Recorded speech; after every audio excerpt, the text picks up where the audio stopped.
It's 8 o'clock, my Straight Talk family, and the time for me to say a very pleasant night, St. Kitts and Nevis, and say a very pleasant night to the entire Caribbean region. And I welcome all to Straight Talk. I say greetings to the world, because we are on the World Wide Web, and we always reach and touch our Kittitian and Nevisian diaspora wherever you are. You are all over the world. I know that some of you are in Africa. There's some of you in Asia. There's some of you in Europe. And there are a whole lot of you all over North America. So I am at liberty to say good night. I can say good morning, and I will say good afternoon, because one of such greetings will be applicable to the region in which you now find yourselves. And we welcome all our first-timers, and to let you know that Straight Talk is a public service program that facilitates and promotes free expression on all issues of national interest, be they legal, be they environmental, be they technological, social, economic, and or political issues. On Straight Talk, we do have a forum to express yourselves freely. Let's in the process ensure that we share the love, my Straight Talk family, and we try to make St. Kitts again one of the best, one of the freest, if not the freest country in the entire world. On this program, we try to raise the level of national consciousness. We try to raise the level of national discourse by alerting our people to their rights, to their responsibilities, and certainly to their obligations. My name is Ian Patch Liburd, and I give Almighty God thanks for blessing me with yet another opportunity to join you in conversation on yet another occasion. And my Straight Talk family, I have titled my dissertation tonight, very interesting title as well,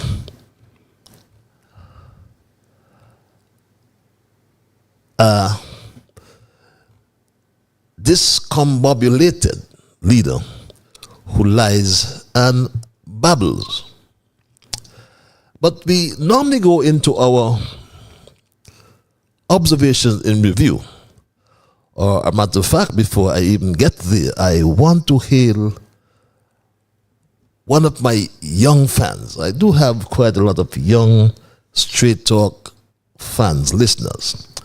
And I bumped into Kevin Hanley, young Kevin Hanley from over there in Nevis. And he walked up to me just on Friday, I think it was, and said, "You are Ian Patches Liburd?" I said, "Yes." "And you are?" He said, "I'm Kevin Hanley." And he says he listens to me every Monday and Thursday night. And he just wanted to meet me. And I asked him how old he was, and he said he's going to the CSS. That's the Charlestown Secondary School come this September. So I promise I will hail him tonight. So Kevin, if you're listening, you told me your mom listens as well, but I told you, well, you'll have to ask your mom if you wanted to call her name. But there are quite a lot of folks in Nevis who log on to Straight Talk on YouTube and or Facebook. And I was trying to remember my good friend from over there in Frigate Bay, young OJ, young Woods. I can't remember his first name, forgive me. And I trust he continues to listen. His father went to the great beyond, but he told me too he was a great fan of Straight Talk. So to all the young ones in particular, all the younger ones, our adolescents, and those who are our future leaders, I want to welcome you, because the whole idea of Straight Talk is to provide an educational forum for everyone. And my observations in review tonight are a few. And that's the time when we highlight the issues of the day. We do some reflection. We may then ask a few questions such as, what was accomplished? How has it helped others? What has changed since? And what can be expected next? Also, what new we have learned as a people. And my Straight Talk family, there's so many interesting things going on in our little country. But we raised an issue about 2 episodes ago in relation to the many citizens that continue to ask whether the frequent travel overseas by our ministers of government has provided any benefits to their portfolios, and more so any benefits to the country generally. The point was made that it is high time now to introduce some kind of accountability measures so that when a government minister travels overseas, he or she must publish a travel report within 60 days. Someone said that's too long. But within 60 days, we are suggesting of returning home. And we anticipate that there will be some guidelines established as elsewhere in other jurisdictions for official ministerial overseas travel. And the travel report, of course, would outline the cost of travel, because it's expensive now to travel, the purpose of the travel, and the benefit, as I said, of the travel to St. Kitts and Nevis. And we did suggest that the Prime Minister must then approve the report, the travel report, for publication. Yes, publication on the government website. We have the whole, our leaders, our servants, public servants in particular, accountable. It was therefore good, very good, my Straight Talk family, to hear Dr. Drew trying to inform the country about the outcome of his last overseas trip, which began something like this, my Straight Talk family. Today, I am going to share with you an overview of my recent time. I want our people to know that when we travel, we're actually working abroad. These visits, they do a lot to advance our country. They do a lot to make sure that our country remains among nations, the leading nations of the world, give us a chance to dialogue, to build relationships, and all this help advancing our country, which is felt at the very kitchen table of our citizens and residents. And therefore, it's critical that we make a number of critical trips to move our country forward. I traveled to Anguilla for the answer opening ceremony, a quick stop on my way to Brussels for the EU CELAC summit. And for the time that I spent there, I was treated with a great deal of hospitality. It's a beautiful island. ANSA was celebrating its 20th biennial Anguilla Nevis St. Kitts Association's reunion. And it, after 40 years, I should say, this reunion meeting was in Anguilla, my Straight Talk family. And like you heard, the Prime Minister found himself in Anguilla. And according to the St. Kitts Nevis Information Service, the Prime Minister, Dr. Drew, arrived in Anguilla on Saturday, 15th July. Remember, this is July. And he arrived in Anguilla on the 15th of July. We have not been able to confirm as the SKNIS have not or has been rather silent on his departure from Anguilla. But Straight Talk understands that the Prime Minister, Dr. Drew, left for Brussels on Sunday 16 via jet charter.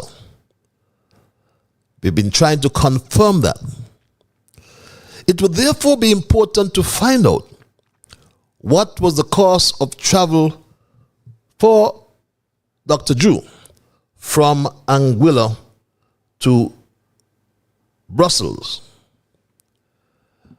And we posit the view,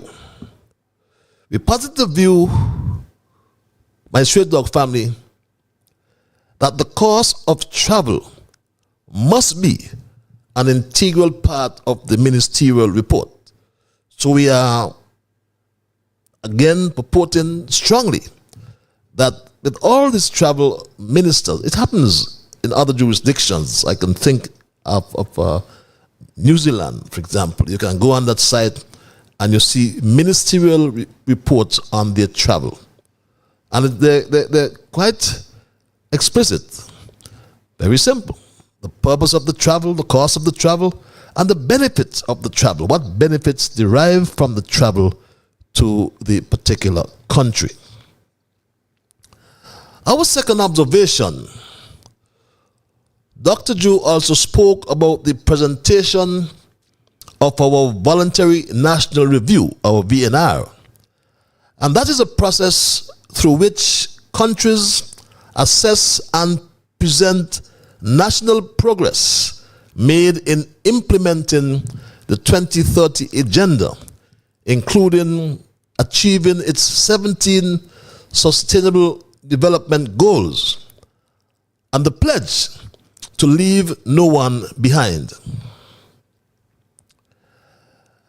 The purpose of the VNRs is to present a snapshot of where the country stands in the implementation of the Sustainable Development Goals with a view to help accelerate progress through experience sharing, peer learning, identifying gaps and good practices, and mobilizing partnerships, my Straight Dog family. And as well, we learned, we heard the comment rather from the Prime Minister on this VNR. Here's what he said. We just had the presentation to the UN. I'm sure you all see it. The Voluntary National Report that was done by the Honorable Congress Maynard, the review that was done by the Honorable Congress Maynard.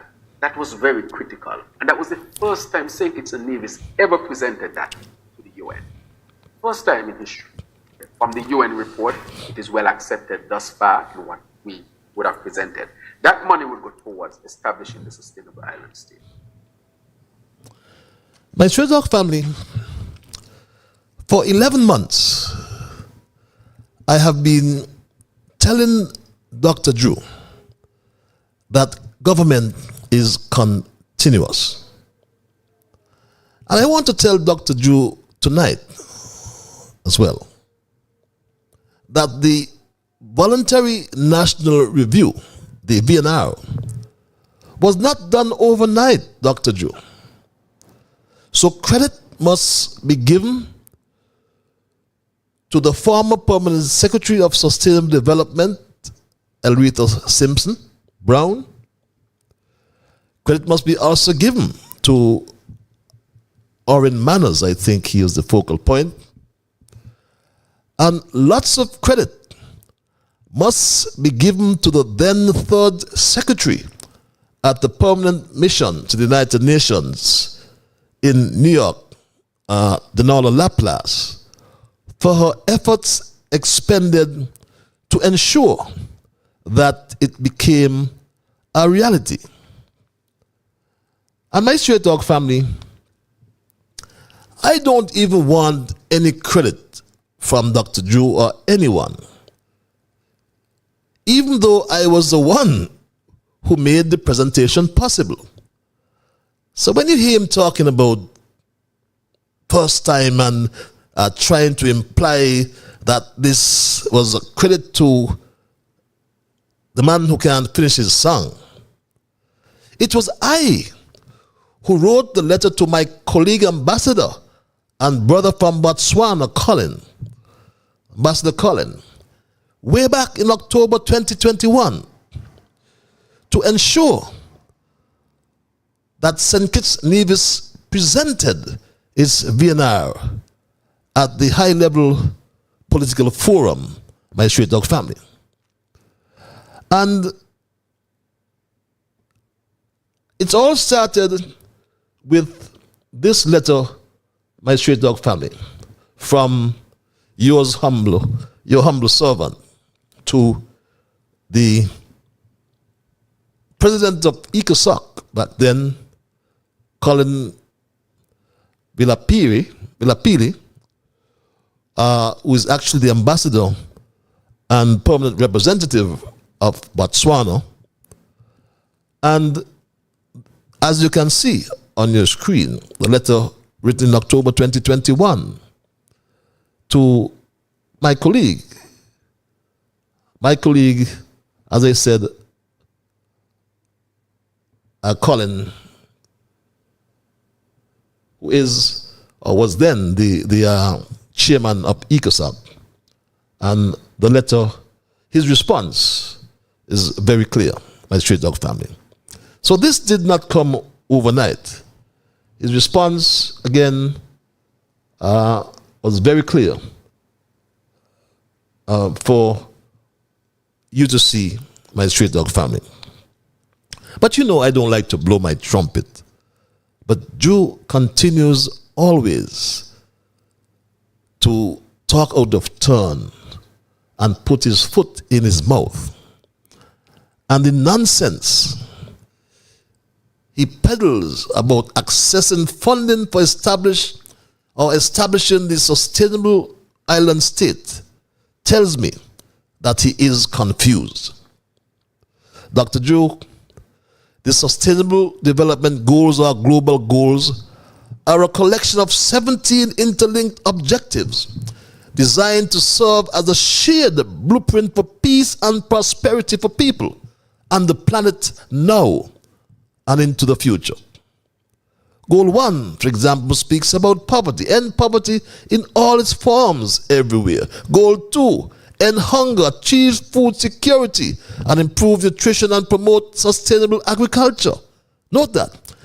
End hunger, zero hunger, achieve food security, and improve nutrition and promote sustainable agriculture. Not money on trees. Goal 3, ensure healthy lives and promote well-being for all ages, my Straight Dog family. Goal 4, ensure inclusive and equitable quality education and promote lifelong learning opportunities for all. Gender equality is goal 5. Clean water and sanitation, goal 6. And the list goes on, my Straight Dog family. Goal 7, affordable and clean energy, ensuring access to affordable, reliable, sustainable, and modern energy for all, my Straight Dog family. And the high-level political forum for 2023, the theme was, it wound up last week. The theme was accelerating the recovery from the coronavirus disease, COVID-19, and the full implementation of the 2030 Agenda for Sustainable Development at all levels. The HLPF in 2023, without prejudice to the integrated, indivisible, and interlinked nature of the SDGs, the Sustainable Development Goals, reviewed in depth Goals 6 on clean water and sanitation, Goal 7 on affordable and clean energy, Goal 9 on industry, innovation and infrastructure, Goal 11 on sustainable cities and communities, and Goal 17 on partnerships for the goals.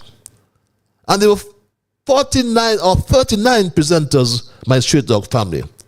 Bahrain, Barbados, Bosnia, and of course St. Kitts, Nevis, and 35 others, my Straight Dog family. So when Dr. Drew is talking, he must try to speak from a point of authority and not just talk for talking's sake. My third observation,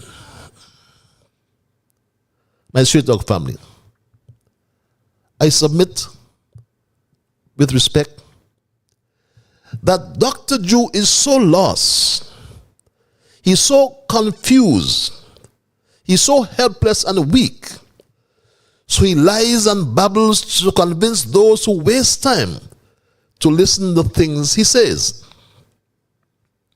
On the passing of our fourth Governor General, Sir Tapley Seaton, Dr. Drew made no national statement as Prime Minister. He paid no tribute to this illustrious son, departed. May his soul rest in peace. He paid no tribute to this departed illustrious son of St. Kitts and Nevis. Worst of all, he did not have the common decency and sense of protocol to order those flags on all government buildings be flown at half-staff or half-mast, as some say, until belatedly. He was looking so displaced at the funeral last week, Thursday. He would have been better off finding an excuse to be absent. He told the world how he felt about Sir Tapley right after being sworn in by Sir Tapley himself, my Straight Dog family. He told the world that in his very first meeting thereafter, unbelievably, Dr. Drew asked Sir Tapley how did he want to leave Government House. And I'm not going to fabricate. I always provide you the evidence. And here's what he asks Sir Tapley, the late Sir Tapley. If you go back and you see how Sir Edmund was treated, Sir Edmund Lawrence, the disrespect with which he was treated, basically kicked out of the place. And when I went to visit the former Governor General, Sir Tapley, he and I had a discussion, and I asked him, how do you want to leave the office? He gave me a timeline. I respected the timeline. He said to me he wanted his time would be up to the end of December. I said, fine. I went back to see him again, and he said, PM, I need some more time. I said, no problem. And I gave him until the end of January. As a Prime Minister, no national tribute to a man,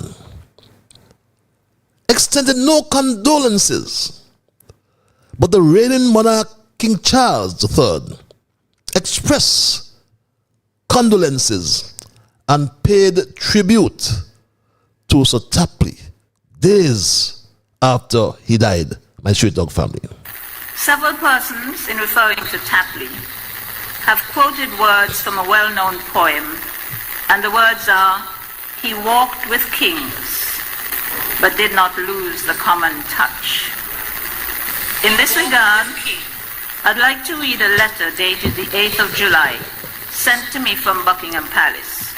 And it says, "Dear Mrs. Foreman, I wanted to write and say how very sorry my wife and I are to hear of the recent death of your brother, Sir Tapley Seton, and to send you our deepest sympathy. I know that Sir Tapley's lifelong dedication to the people of St. Christopher and Nevis was truly remarkable. From becoming the youngest Attorney General in the Commonwealth at the age of just 29, to serving proudly as Governor General for over 7 years. His commitment to the education and development of young people, the strengthening of the judicial system, and the preservation of national heritage and the environment will, I am sure, be cherished for many years to come. I remember with great fondness the warm welcome my wife and I received from Sir Tapley as we began our most enjoyable visit to St. Christopher and Nevis in 2019. And however inadequate this letter may be, I did so want you and your family to know how much you are in our thoughts and prayers at such a very difficult time of loss. Yours most sincerely, Charles III." So, it really didn't matter whether Drew as Prime Minister extended condolences to the family, because the King, Charles III of England, did. So too did Taiwan's President, Tsai Ing-wen, also Dame Marcella Liburd, along with many other luminaries nationally, regionally, and internationally. For these and other reasons, Dr. Drew cannot now impress any one of us with his belated message of condolences weeks after his death and his burial. This can never impress any one of us, my Straight Dog family. Before we delve into the matters at hand, I wish to extend my sincere condolences to the family and loved ones of our late Governor General, Sir S.W. Tapley Seton, GCMG, CBO, KC, JP, LLD. Yesterday, we had the state service honoring his legacy. Sir Tapley had a long and distinguished career. His legacy has been deeply etched into the rich history of our beloved Queen Island Federation. And of course, he would have had an impact regionally as well. May his soul rest in eternal peace. Too late, Dr. Drew, shall be your cry. Then he had the gall to take a photo. Use the opportunity to take a photo up at the graveside of Sir Tapley. Do you believe this, my Straight Dog family? It's hard to believe this. But all we can say,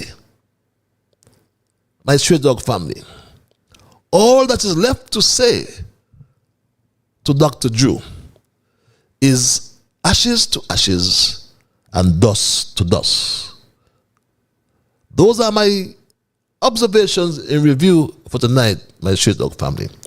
But this is the the demon we are dealing with, called the Prime Minister. And this leads me nicely into my thesis, which I titled "A Discombobulated Leader Who Lies and Babbles." And I know this discombobulated sounds like a big word, but I deliberately applied this word because that is, it epitomizes the man we're dealing with, bombastic. You say it. But someone called me last Friday morning and asked me, Patches, if I was listening to Dr. Drew's Round Table, which is an interview he seemed to hold on a monthly basis with a select group, apparently from the media association, that act like palace guards, no doubt handpicked to ask their softball questions. Now, the press was known to be able and willing to intrude itself into the political system, thus becoming the principal agency for the provision of information to facilitate political choices, and the relationship between the media, politicians, government, and citizens is what encapsulated the Fourth Estate. Today, here in St. Kitts and Nevis, they seem to protect Prime Minister Drew from scrutiny instead of acting as watchdogs from the Fourth Estate in a democracy. When I responded that I was not listening to the round table interviews, I was asked why.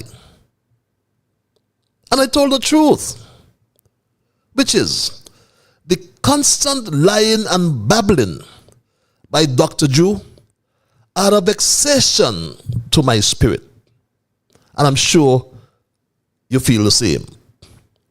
I believe that if a reliable poll is conducted today, right now, it will show that Terence Michael Drew is the most unpopular person in St. Kitts Nevis, who heads a government that is falling apart. Because all around us, there is what some call a buyer's remorse, as many people are asking themselves the question, what have I done? If you have ever asked yourself, what have I done? After voting for Terence Michael Drew and his team, you will find that you are not alone.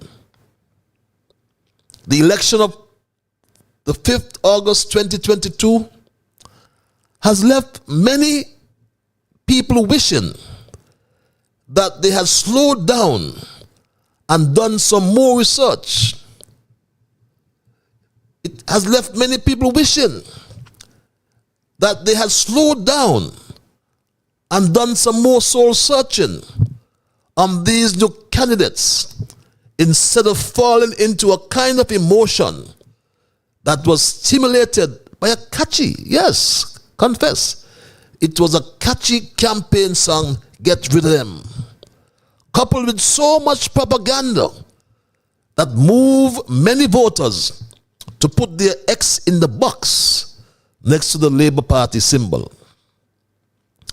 Thousands of overseas voters descended upon St. Kitts and Nevis and departed soon after Election Day. And what they left all around the country is an awful feeling of regret that people have made the most serious blunder in their lives. And it seems like a big one. And it is. As if it happened when you least expected it. For some people, it has even hit them so hard in their pockets and generally in their physical life. One lesson we have learned, as Drew confessed, my straight dog family, there's one lesson we have learned as he confessed. This is the lesson, my straight dog family. Election in St. Kitts and Nevis, whether you believe it or not, can be bought. It is not too expensive for a rich person to buy an election in St. Kitts and Nevis. This election has proven that. Yes, my straight dog family. Elections in St. Kitts and Nevis are easily bought, he confessed, my straight dog family. Yes, could you imagine that? Could you imagine, my straight dog family, buying elections in St. Kitts and Nevis?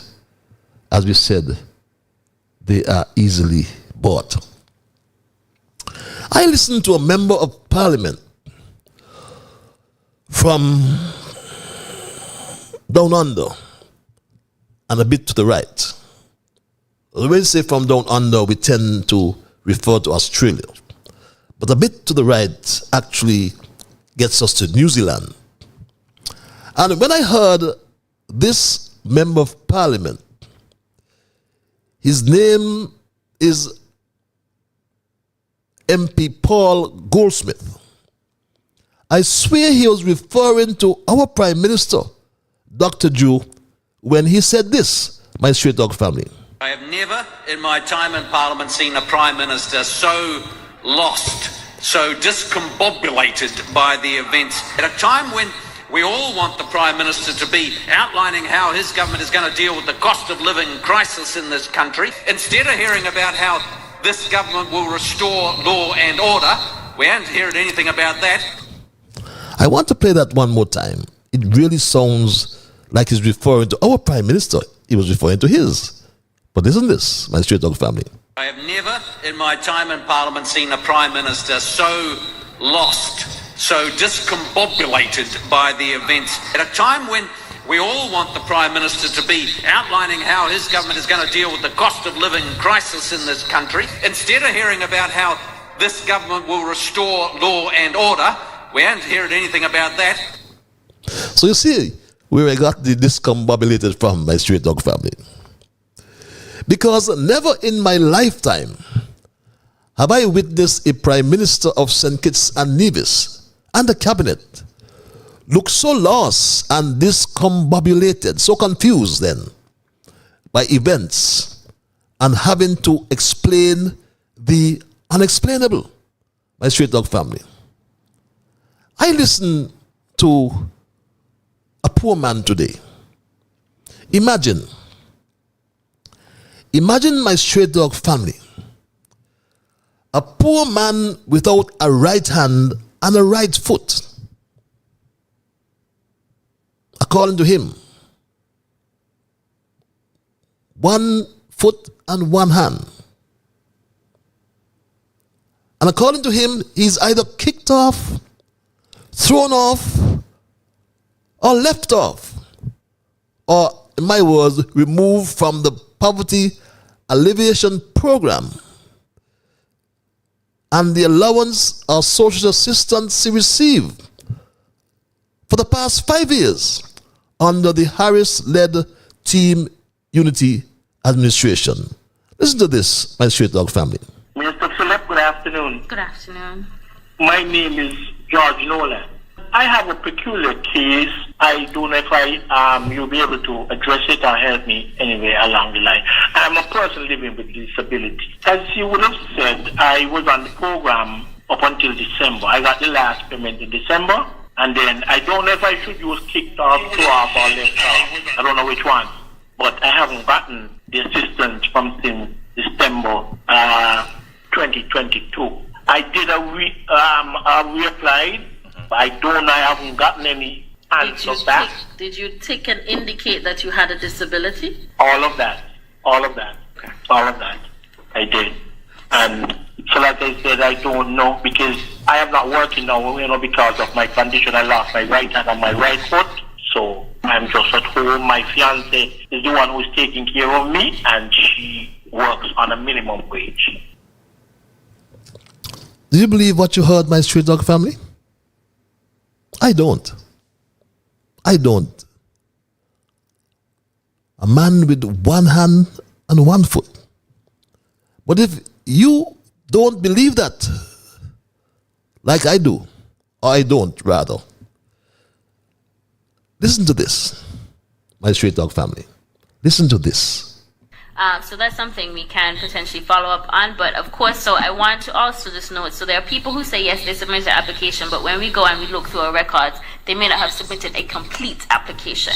And so that's also one of the issues. But for people who said they submitted an application, we typically encourage you to contact social services. For anybody who would have started an application and left it to come out, you would have received an application number. this application number starts with SK and followed by some numbers. That is the number that if you contact social services, they will ask you for that number so that we can track down your application to determine whether it was complete, what is the status, is it pending, or is it incomplete where we don't have enough information. So if you did in fact submit something, you should have received an automated message to say your application has been received, or it is you can return to your application to complete it. Your application number is SK, and that is unique. That is the identifier for persons who would have actually applied. My Straight Talk family, I was taken aback when I heard this, my Straight Talk family. But the young lady, Senator Phillip, she has this, this streak of arrogance, which surprised me some time ago when she said this. This is the Honorable Iselene Phillip. I am a minister with responsibility for social development and gender affairs. It's always a big talk. There's always a big talk around it. Yes, so we're here. So my back strong. I might be small, but the taller one. Okay. Small, but the taller one. No wonder we got this heartless response from this young senator to a citizen who declared he had 1 foot and 1 hand. And she's giving him this academic lecture. What is the process as it relates to reapplication or reapplying? And he said he did. He said he did all that. So come on, take the man's particulars. You can take it off here. And what next? Dispatch a social development officer to investigate this complaint instead of judging the man as if he did not complete or submit the form. So what? If it was wrong, the man got 1 hand and 1 foot.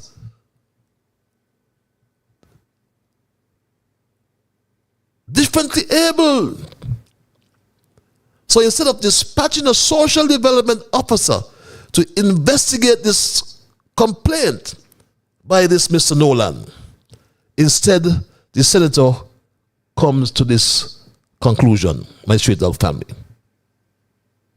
Mr. Nolan, I would encourage you can contact social services, and if you have that number, see if you can find that number. But if you do not have that number, that means your application would be a new application, and so that it would be another matter in terms of when we reopen the application. If I don't have that number, I'll have to reapply again? Yes, you would have to. If he doesn't have an application number, that means you are counted as a brand new applicant. And unfortunately, because of the numbers that we have persons who did apply and submit complete eligible applications that are still pending, and so of course we would need to prioritize those persons at this time. But there will be a time when we actually do reopen the applications for anybody and everybody new or otherwise to resubmit to receive the benefits again in the future. So the process is not open as yet, you're saying? Not currently, no. Is it possible for you to say when it would be? Not at this time. Wow. That's all we can say, my Straight Dog family. Wow. This is cold. Cold, cold, cold. But this is the new Labour under Terence Michael Duke. That is why I use this word discombobulate, as it epitomizes Dr. Drew. It's a perfect example of Dr. Drew, who tries each time to come across as if he knows everything. Remember he said they have all experts. He comes across as if he's forceful and confident in a way that is intended to be very powerful and impressive, but may not have much real meaning or effect. Listen to Dr. Drew each time, or listening to Dr. Drew each time, I should say, is like reading the same book for over a year.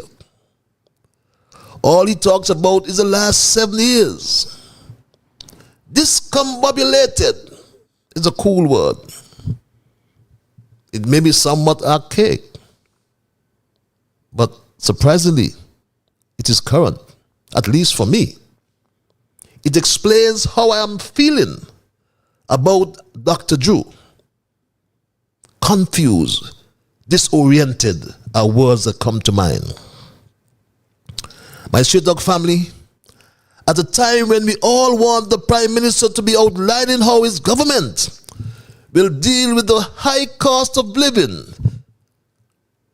how will the government deal with the cost of living crisis, and how will this government restore law and order in our federation?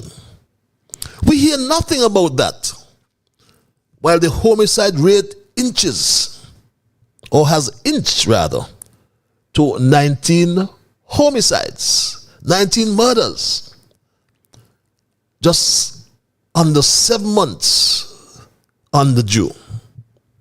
Yes, 19 homicides in the first 7 months of 2023, and 27 total within the 11 months of this Drew Labour administration. Yet he has shown no value for peace and security. These politicians in government have demonstrated by their silence that they are not serious about ridding the country of this scourge of crime and violence. The country under Dr. Drew has graduated to the top 10 most dangerous countries in the world. Not in the Caribbean, in the world, my Straight Dog family. That's what we have become. The most dangerous places to travel to for 2023, and this is based on Statista.com. Coming in at number 9, and I would never imagine this island to be number 9 for murder rates, but it's St. Kitts and Nevis. Imagine that. But my Straight Dog family, Dr. Drew has been standing outside of government since 2010, but consistently looked in at the door of power. From the outside looking in, of course, it is easy to believe that the grass is always green on the other side.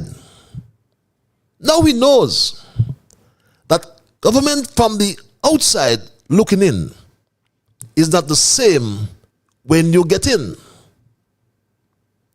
St. Kitts Nevis is in a mess.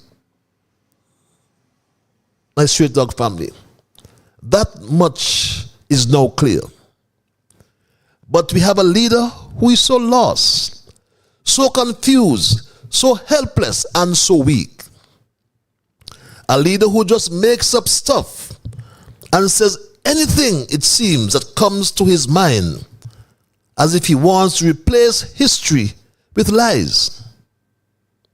The National Assembly has been misled so many times by Dr. Drew, and so were the public. We were all misled deliberately, because the Prime Minister, my Straight Dog family, knew the truth, for example, about the used dialysis machines, yet he told us they were new. He knew the truth, but he told us they were new. I want to get into the issue of the Ministry of Health, which I'll speak to as well. We have a number of critical things that have taken place there. For example, we have new dialysis machines, about 15 of them, I'll get into that have arrived. We'll have the official presentation tomorrow. Drew had lied to the House and the country over and over again. Jew and some members of his cabinet, not all, mark you, are allowed to repeat a false claim in the National Assembly about development in St. Kitts and Nevis over the past 7 years under Team Unity. But the Speaker allows these lies in the Parliament when she knows they are incorrect, unless she was living on Mars during the last 7 years. Dr. Drew's disregard for facts serves his political agenda, no doubt, of constant, remorseless attack and negativity in relation to his opponents. Infuses victimization. Dr. Drew confuses everyone each time he speaks and causes the country to be in a state of confusion. He talks rapidly and continuously in a foolish and incomprehensible way. He recently babbled on about a model to be released for a sustainable island state. Yet he talks about the stagnant economy, lack of an adequate supply of fresh potable water, and his elusive plans to implement capital projects. Look at what is currently happening, my Straight Dog family, with our CBI program. In the OECS, with the EU threats, the European Union threats, my Straight Dog family. You know, the reality is now that CIP programs, citizenship and investment programs in Europe, in the Caribbean, and elsewhere, they're under threat. The European Union would have taken legislation to its parliament and they would have passed it, one in which they're giving countries the option to do away with the CIP programs in order to continue to have Schengen visa-free status into Europe, or to continue the program and they stop them from having visa-free access into the Schengen region. Which, you know, is a difficult situation because, you know, if you don't have access into the visa-free access into the Schengen visa-free area, then clearly it will undermine the viability of these programs, because a lot of people who literally get our citizenship is also to get access, visa-free access into that region. And my Straight Dog family,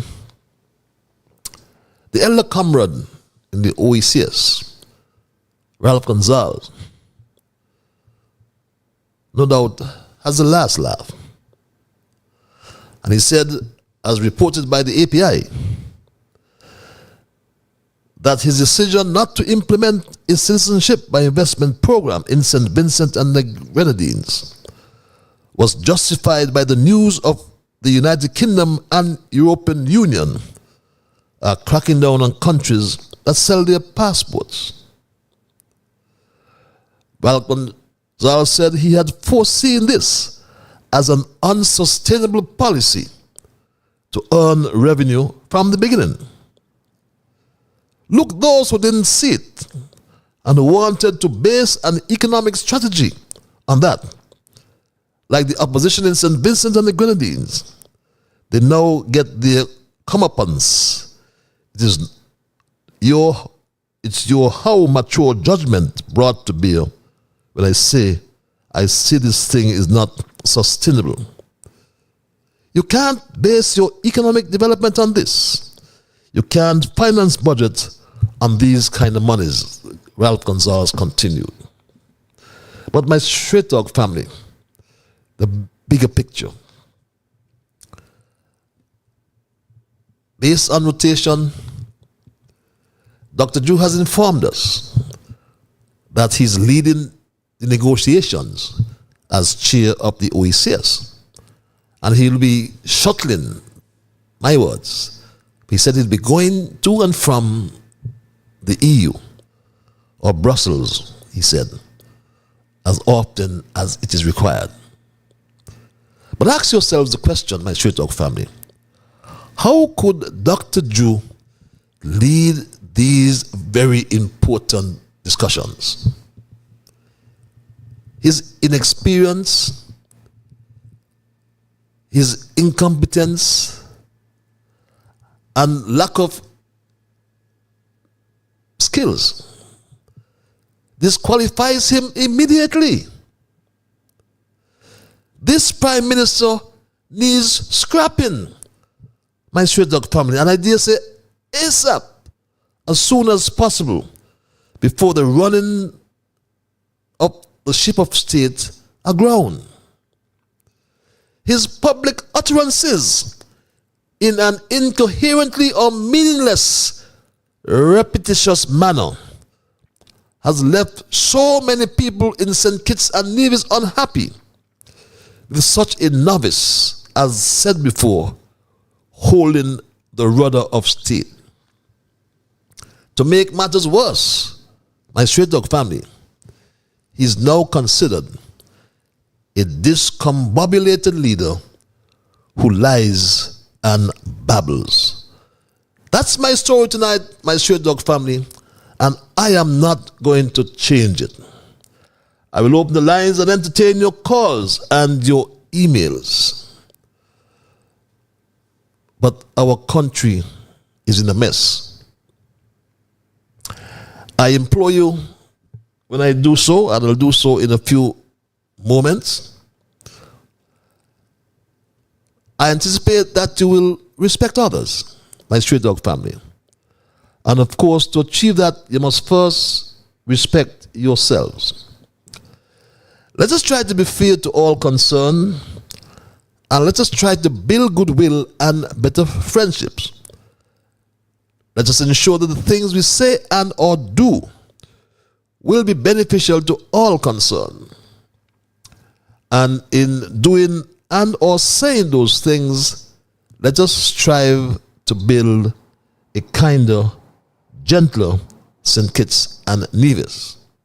The numbers, my straight dog family, are 646-829-6672 or 663-6672. If you're so minded to call that number, obviously from overseas, then you need the area code 869. And there are those of you who like the cloak of anonymity, and we provide you access via our email platform. And the email address is straighttalkpatches@gmail.com. That's STRAIGHTTALK@gmail.com. My straight dog family, if you so wish to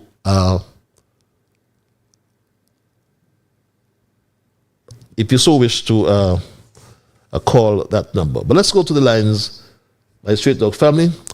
It is 1 minute before the 9 o'clock hour. I say, caller, you're live.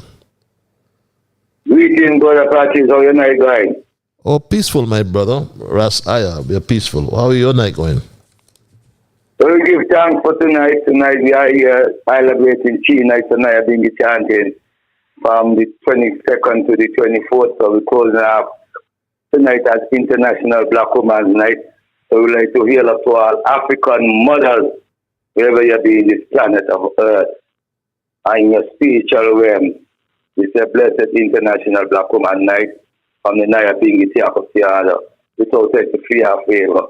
We'd like to say good night to your people who listening on your YouTube, iris as you call it, social media, and your Facebook, social media, Facebook. We'd like to emphasize on this time now, in this Iowa, that we celebrate 131st Earth-like for his imperium and his Haile Selassie the First at this time. So we are here within the mystic with our ancestors and the powers of the Almighty Creator. But I'm listening to your program tonight, and I would like to just bring an information leverage to what you speak on, the issues of our disability people. We are insisting that it is treaties that are signed on the aspect of safeguarding the people with this kind of condition supposed to be implemented world, country-wise, as we say, island-wise, in their home and in their community areas and even in the parts of Bastia and other parts of the island.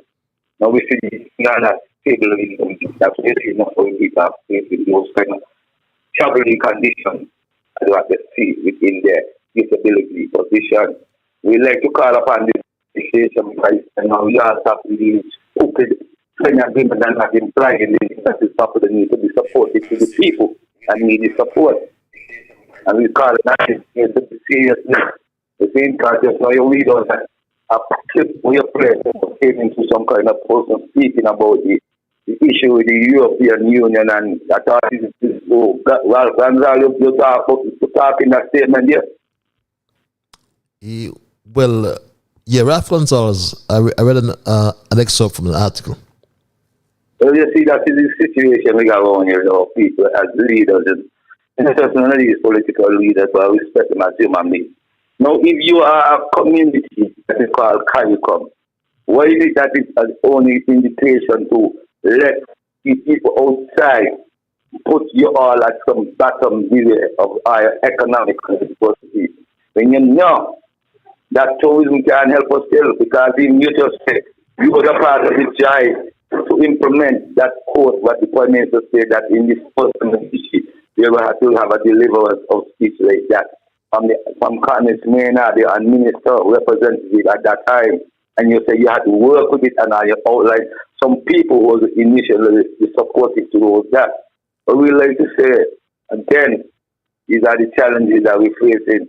We can't just that treaties are applied to some kind of agreement and then giving the people of St. Kitts the understanding to these agreements. We very troubling to see that these things are in place because you call for these things to be recommend and be to the people of St. Kitts, even on the traveling arrangement and the cost and them things that we talk about. So we just put things in full perspective.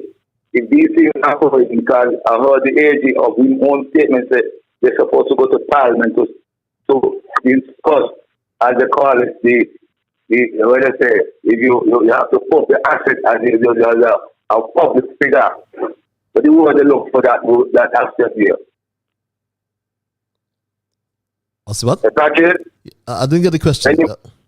What's the what? Well, I was saying, AG said that they're going into Parliament soon to talk about this bill here within the public figure, wherever you be the Prime Minister, wherever you work as a permanent secretary and them other things, your family and all the things, as they have their commission. But the commission here, integrity in public life, yes, sir. Mm-hmm.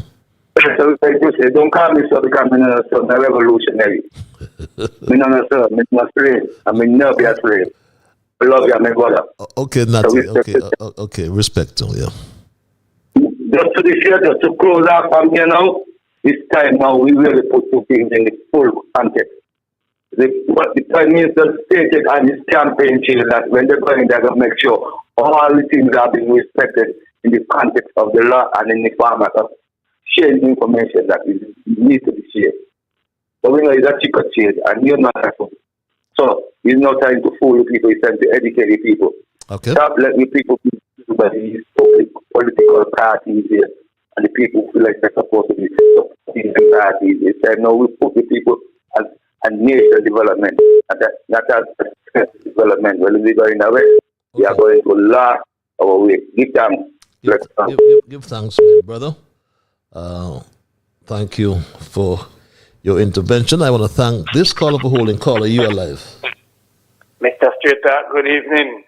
How are you, my dear brother?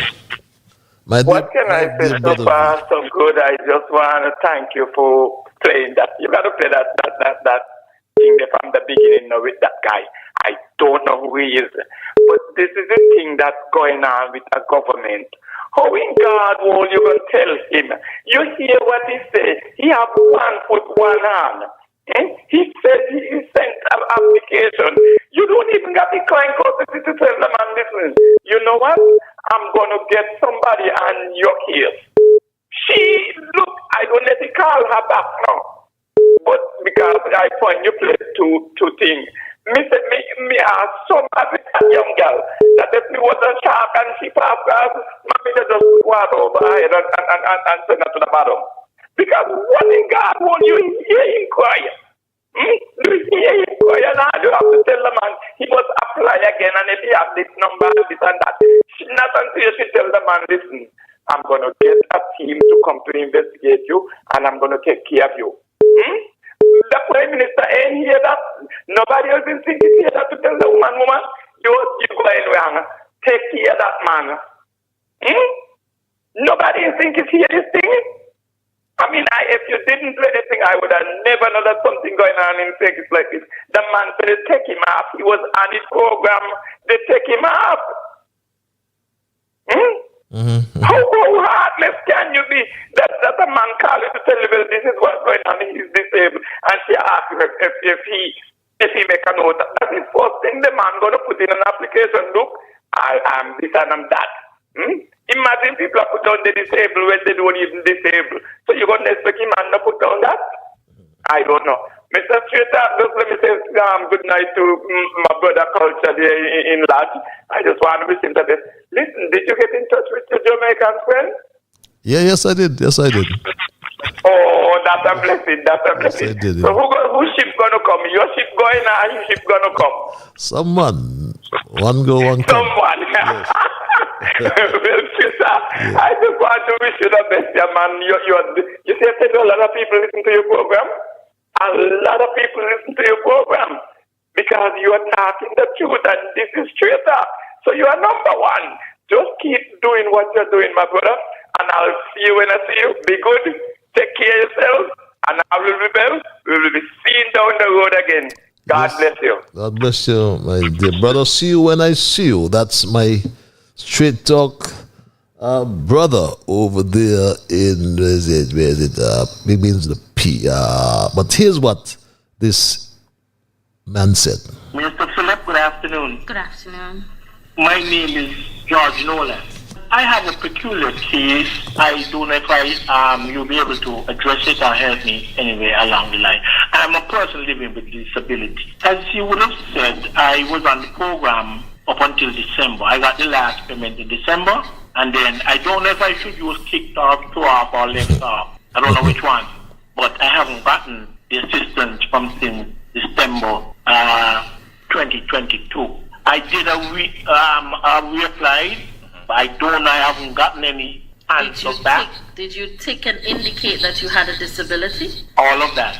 I did. And so like I said, I don't know because I am not working now, because of my condition. I lost my right hand and my right foot.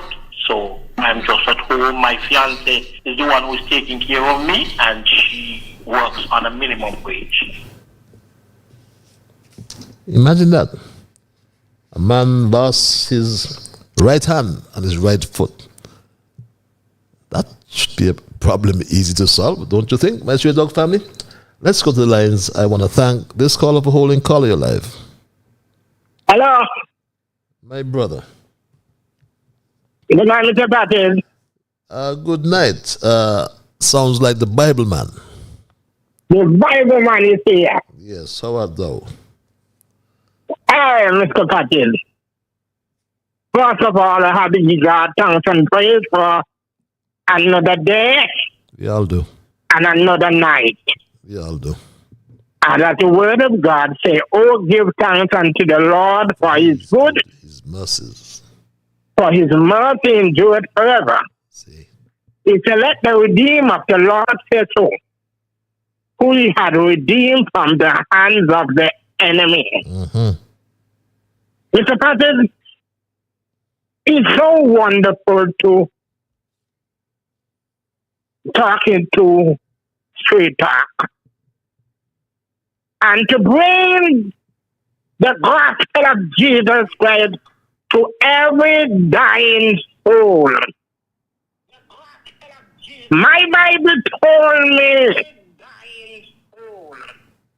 it is good to give thanks unto the Lord for his mercy. Endureth. Endureth forever.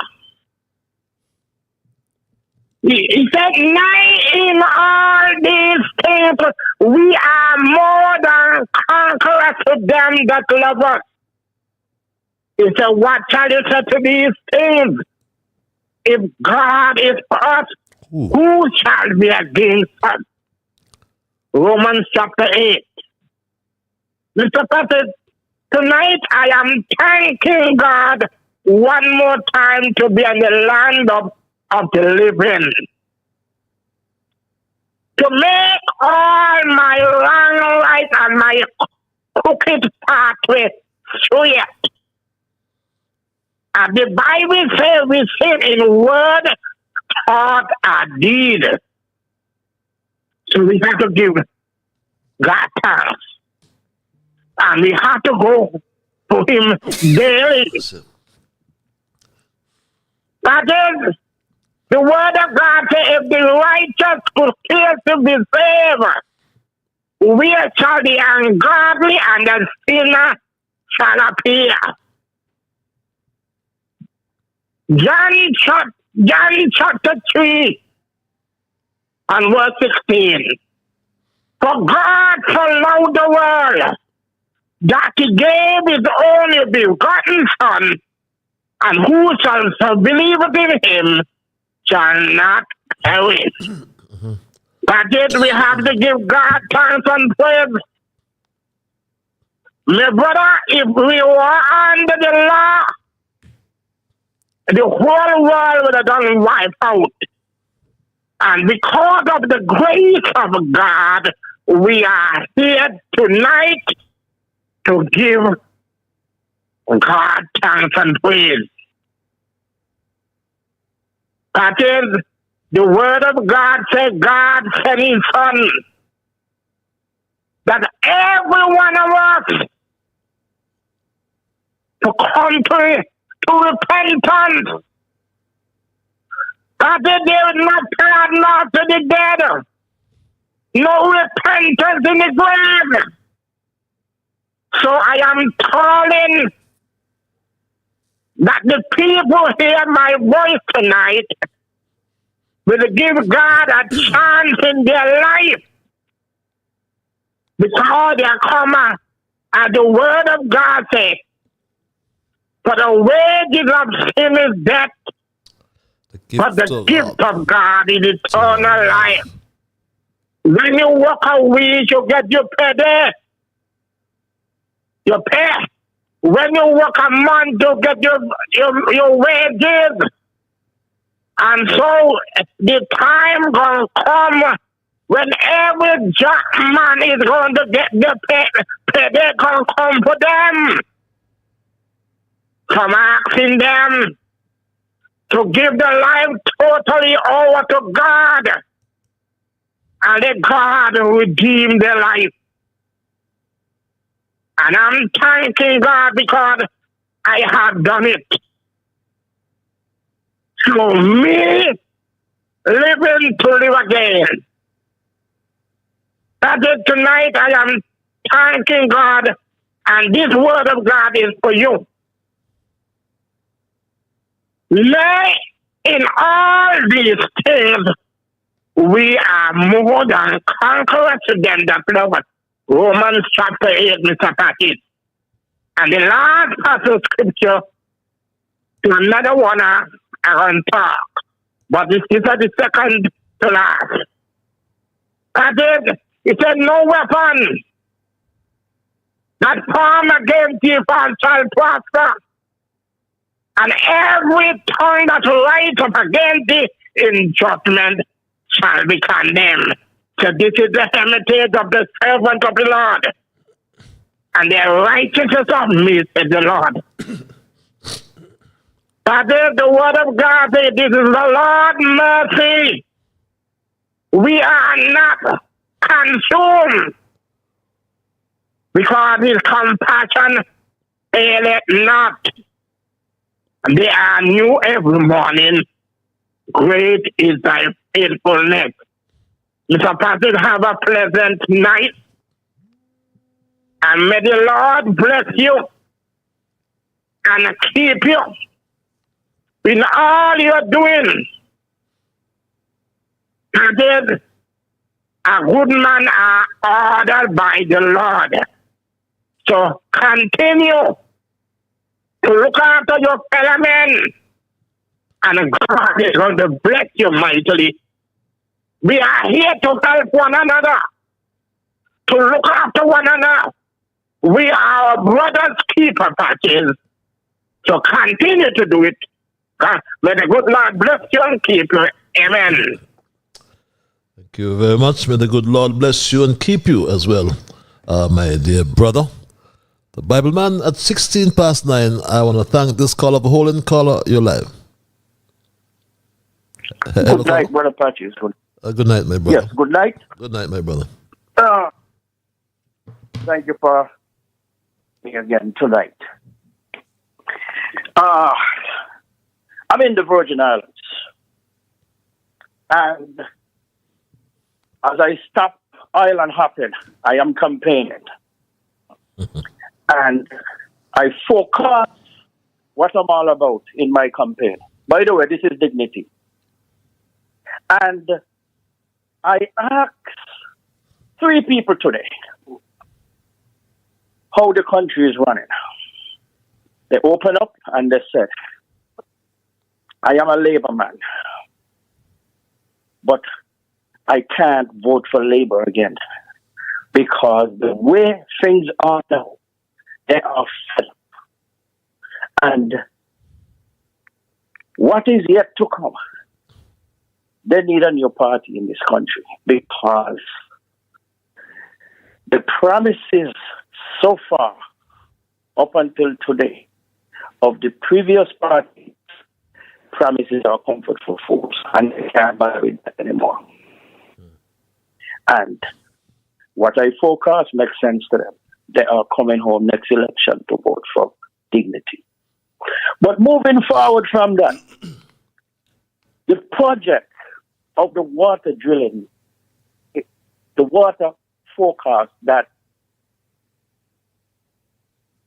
of the drilling in Cayon. Can you pinpoint, do you have any information if there's a specific area in Cayon that they're going to drill water? They're going to try to find water? Because I've heard some years back there was a search and there is a site where water was discovered.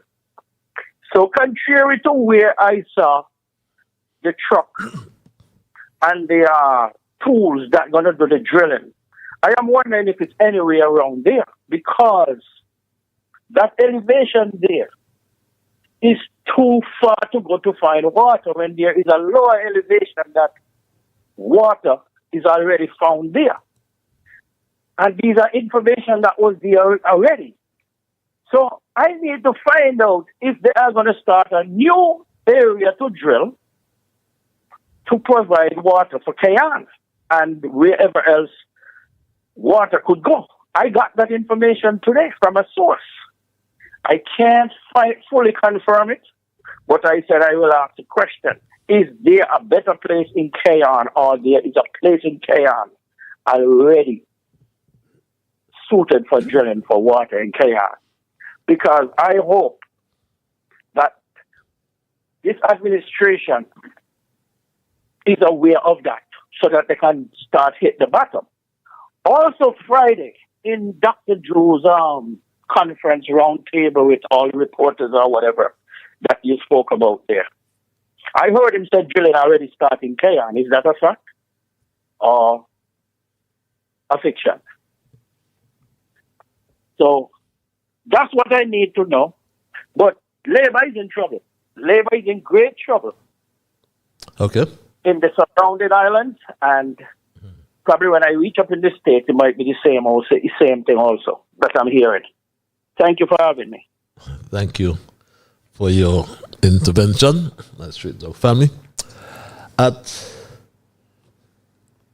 9:20, my Street Dog family, if you have just joined me, we are looking at our thesis tonight, which I've titled A Discombobulated Leader Who Lies and Babbles. I haven't forgot my emailers, but I'll take this in the meanwhile. Leaders who lie and babble can be detrimental to their followers and the organizations they lead. When leaders engage in dishonesty and incoherent communication, it erodes trust, undermines credibility, and leads to confusion among their constituents. Such behavior can create a toxic work environment, hinder progress, and weaken the overall morale of the team. However, there are important lessons to be learned from these situations. It highlights the significance of transparency, honesty, and effective communication in leadership. Leaders must understand that their words and actions carry immense weight, and being truthful and clear in their communication is crucial to getting the trust and respect of their followers. Moreover, it emphasizes the need for discerning and critically analyzing the information provided by leaders, encouraging individuals to question and seek the truth rather than blindly following what they hear.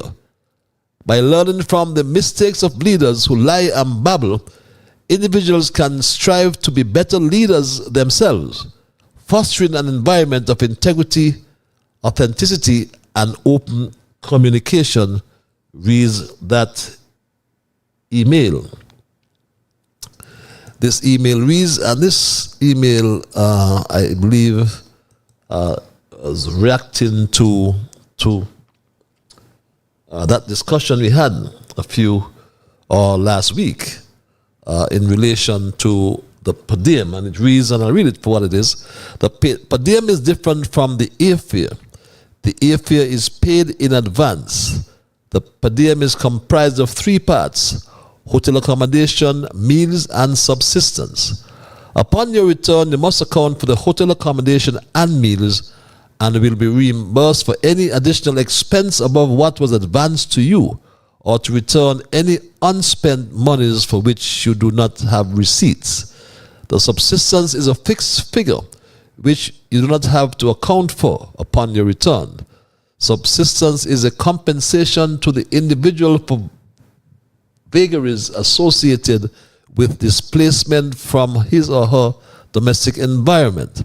Some people use to buy gifts and other merchandise when abroad. Some people use to pay it for services such as house sitters, babysitters, and even to take care of their pets while they are abroad.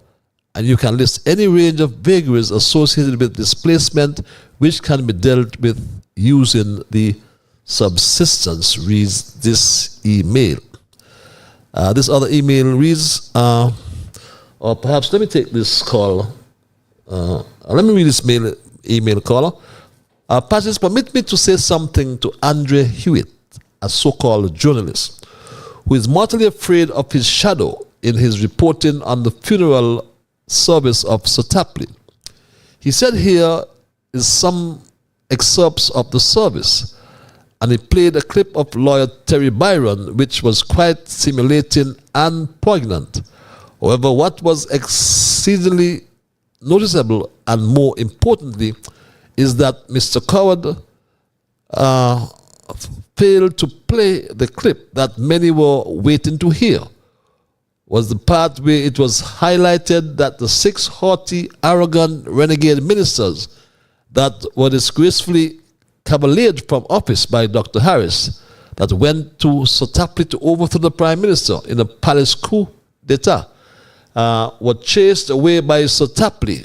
It was quite obvious that Sir Tapley must have found their own ambitious and aggressive approach to him rather off-putting, and because he did entertain this stupidity, they made him, did not then entertain their stupidity, they made him an enemy for life. And that saddened him, Patches, which no doubt perpetuate and hasten his passing. Well, those 6 renegades can tell themselves blood is on their hands, and this is what a namby-pamby journalists were afraid to report. These 6 renegades who attended his funeral remind me of the saying that they can kill a man and turn around to attend his funeral. They ought to be ashamed of themselves for the rest of their lives. Caller, I thank you for holding your live. Okay. Thank you. Good evening, Dr. Ian Patches Liburd. Good evening, my brother. Brother Cup. You know who this is? That's the man from the volcano. What's happening Yes. up there? The radical man. It must be heating up there. Yeah, let me say a pleasant good evening to all who tune in to Straight Talk, the program where you get all facts, things that are happening in our country. And what are happening in our country? They are the issues that concerns me and everybody who love their country. Good evening, my brother, Mr. Straight Talk. I am good. Well, thank God I have my 2 hands and my 2 legs. But you know, my leg them come short. And if that heartless, lying people, government, can treat the guy with 1 hand and 1 foot like that, and that guy don't call in on the radio and expose the wrong things that they're doing to the country, and they could treat you like that, what they wouldn't do with me could just call in and expose the wrong thing to the people who do not live here, and especially those who come and go to put them in there, and now they gone back, and we don't hear no suffering from them. What he wouldn't do with me, he will throw me in a grave up the cemetery alive, because I'm exposing the wrong thing that they are doing. And that lady could tell the man that he will have to reapply. She has no heart. That's a human. Heartless. She hear the condition that the man is in patches. No, you hear the clip that you play, that the leader of the country said that when they go away, they walk from outside. What that is, a red berry? You remember one of them had a disrespect. A blackberry. Oh, no. Well, this seems to be a red one called, unless you ain't wearing red, you ain't on a job. Like the one who disrespect the deputy and went away and traveled the kick around the country from a blackberry. Now, Patrick, let me say something else again here. Now, listen this here. St. Kitts and Nevis, they are so small that we who study geography in school, we know that they cannot be found nowhere on the world map. But Elimat went out and he let them know that there is a little country named St. Kitts Nevis with his music. You were in it too. And then little Tim Collins, he went out and he let them know there is a little island called St. Kitts.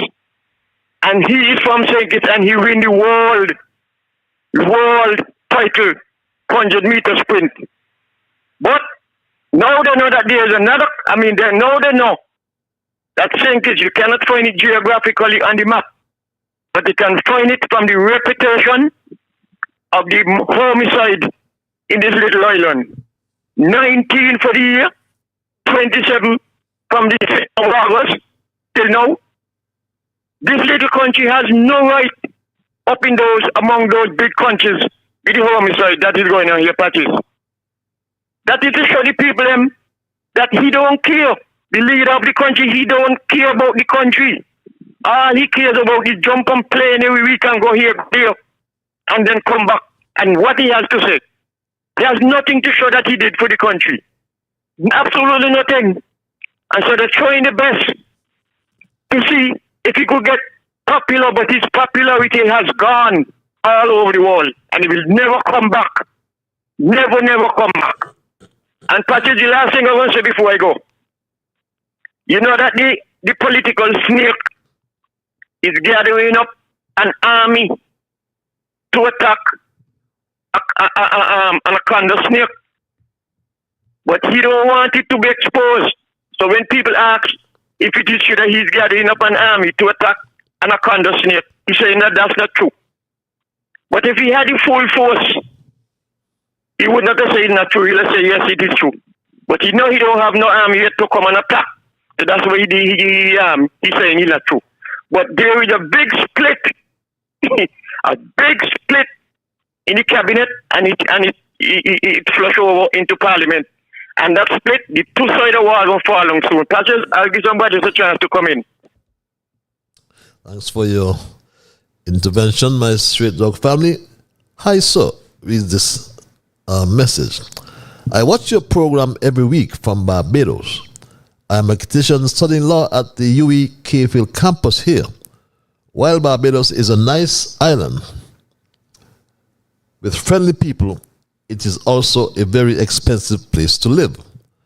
I am now very concerned as both my mother and father have recently lost their jobs back home. In December last year, my father was dismissed from his government job, and in June this year, my mother was made redundant at the hospital. Over 18 years, my dad worked for the government. I don't know what to do, but I'm contemplating returning home to help my family, as things are very hard for them right now. I can't bear the thought of not coming home to help them. Do you have any advice to impart? Read that email. Perhaps I'll take that as a rhetorical question. I find that the Prime Minister, read this other email, has a way of not thinking before he makes statements. In his obsession with Team Unity and Dr. Harris, during the press briefing last Friday, grandstanding before some faint-hearted and nervous journalists, he said he addressed the European Union and it was the first that St. Kitts ever addressed. First time that St. Kitts ever addressed the Union. He was so full of himself, happy, gay, and glad, grandstanding before the coward press, that he repeated the statement in his usual boastful manner to cast aspersions on Dr. Harris and Team Unity.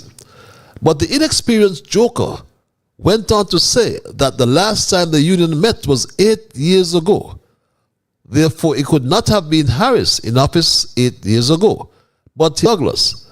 So the question I'm asking Dr. Drew, are you blaming Dr. Douglas and his then Labour administration for not giving an address to the union on behalf of the Federation, or you will remain forever in ignorance, be blaming Dr. Harris for a crime he never committed? Read this other email. Good night, Patches. I called social development this afternoon, and the young lady confirmed that the government has a new program where rum drinkers and alcoholics are given free food every day to sit down by the rum shops and drink rum all day, every day, while single mothers have to work hard just to feed their family. Why is the government giving the Guyanese or taxpayers money to cook food and give rum drinkers and alcoholics in Keon and Mug Hill just to sit down all day by rum shops drinking rum? Why is this government ignoring single mothers? Reads this other email. This email reads, what is really going on in the Department of Technology? It has gone from bad to worse. I've been reliably informed that the Department of Technology is full of mold, and it's almost a year. The minister responsible, Congress Maynard, promised to get the Public Works Department involved to fix a leaking wall in the department. Well, Patches, up to this day, the staff are complaining bitterly that nothing has been done, and Congress has rejected that department. Patches, staff in that department are getting sick. They sleep basically all day. They have itchy skin and headaches. Now, Patches, for your own knowledge, Google the symptoms of mold and you would see for yourself. Congress has his aunt as a PS and she does nothing. She's well aware of the building having mold. The building was tested and they were informed to close it down. And Congress aunt refused to close down the building, yet she has staff working every day in that mold-infected building. Reads this email. Patches, good night. Listening from Texas. Continue what you're doing. Great job keeping us informed. Patches, Dr. Drew is ashamed of all the lies he told the people to be the next prime minister. Now he can't fulfill his promises to the people. Right now he don't know his head from his tail. He is confused. He's worse than the Republicans. May my people open their eyes and see what's happening. Reads this other email at 9:36, 24 before 10 o'clock hour. Let's try to dispense of these emails. Good night, Mr. Liburd, reads this email. When Guantel workers thought they had seen it all, Pierce Robocop summoned all workers in her ministry to a meeting to swear secrecy. This comes when not even ministers of government have signed on to the integrity in public life. All the mess they say is she's causing with the PAP. She wants to put muzzle on the unhappy workers' mouth. It is said that every week she comes up with something new, pulling poor, vulnerable people off the PAP with no explanation, and to now have the audacity to be spitting in the minister's mouth. Listen when Minister Hanley or Iselin Phillips speaks. Total disgrace. Who will help the poor? All the directors, they say, are just looking on as the ministry is a one-woman shop. The psyche ward cannot hold anymore. They say the frustration level is higher than the clouds. Someone needs to take Pierce Robocop to Newtown to remind her of her two-room board house that she came from. Robocop needs to get a hand. She continues to take bread out of poor people's mouth. Heaven help us all. The poor can't take no more. The ship is almost on the seafloor. They say what is going on is total shoto. What that means, with all the mouth the rep in number one has, Robocop spittle is choking him.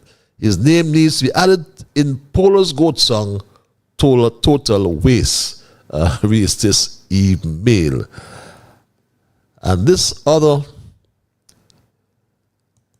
email reads, I think I read that before, yes.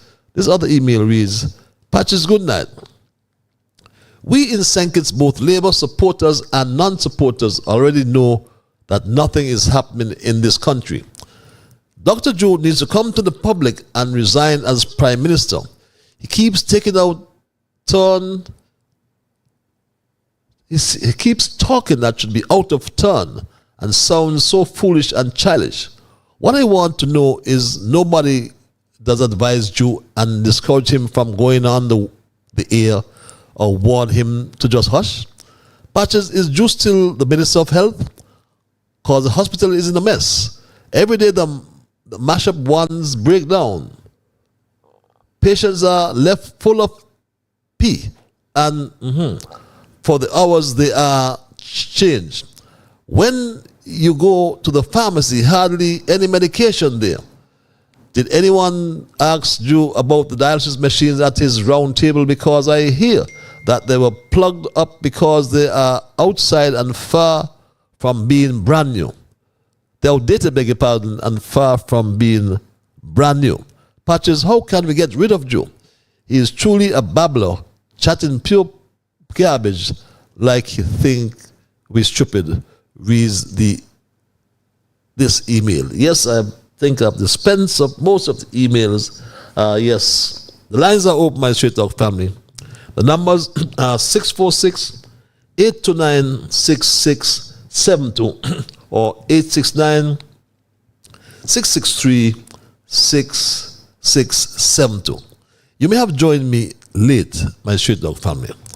And tonight we are looking at our dissertation, our thesis, our monologue tonight. We titled A Discombobulated Leader who lies and babbles. And in the event you've joined me late, my Straight Talk family,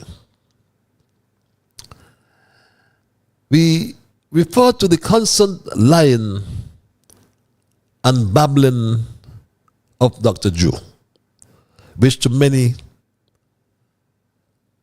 have become a vexation to the spirit. I posit the view that if a reliable poll is conducted today, it would show that Terence Michael Drew is the most unpopular person in St. Kitts and Nevis and who heads a government that is falling apart. Because all around us, there is what some call a buyer's remorse. As many people are asking themselves the question, what have I done? If you have ever asked yourself, what have I done? After voting for Terence Michael Drew and his team, you will find that you are not alone. The election of the 5th August 2022 has left many people wishing that they had slowed down, done some more research, some more soul searching on the candidates, instead of falling into a kind of emotion that was stimulated by a catchy campaign song, Get Rid of Them, coupled with so much propaganda that moved many voters to put their X in the box next to the Labour Party symbol. Thousands of persons or overseas voters descended upon St. Kitts Nevis over that weekend and departed soon after Election Day. And what they have left all around the country is an awful feeling of regret that people have made the most serious blunder in their lives. And it seems like a big one, and it is, as if it happened when you least expected it.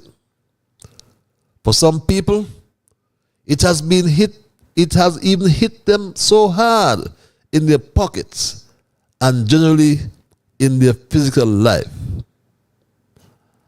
I listened to a member of parliament down under my Straight Dog family. And when I said down under, I should say down under and a bit to the right. Actually from New Zealand, this member of parliament. And when I heard him, his name is MP Paul Goldsmith, I swear he was referring to our Prime Minister, Dr. Drew, when he said this, my Straight Dog family. I have never in my time in Parliament seen a Prime Minister so lost, so discombobulated by the events. At a time when we all want the Prime Minister to be outlining how his government is going to deal with the cost of living crisis in this country, instead of hearing about how this government will restore law and order, we haven't heard anything about that. And because never in my lifetime, and I am sure you will agree, if I say we never witnessed a Prime Minister of St. Kitts Nevis and a cabinet looking so lost, especially the leader, and discombobulated, so lost and confused by events and having to explain the unexplainable. How can you explain this, my Street Dog family? A poor man with no right hand and no right foot. One hand and one foot. And he's either kicked off, thrown off, or left off, or removed, my Straight Dog family, from the poverty alleviation program he received under the Team Harris-led Team Unity administration. He said this on public radio. Mr. Philip, good afternoon. Good afternoon. My name is George Nolan. I have a peculiar case. I don't know if you'll be able to address it or help me anyway along the line. I'm a person living with disability. As you would have said, I was on the program up until December. I got the last payment in December, and then I don't know if I should use kicked off, throw off, or left off. I don't know which one. but I haven't gotten the assistance from since December 2022. I did reapplied, but I haven't gotten any answer back. Did you tick and indicate that you had a disability? All of that. Okay. All of that. I did. And so like I said, I don't know because I am not working now, because of my condition. I lost my right hand and my right foot. So I'm just at home. My fiance is the one who's taking care of me, and she works on a minimum wage. My Street Dog family,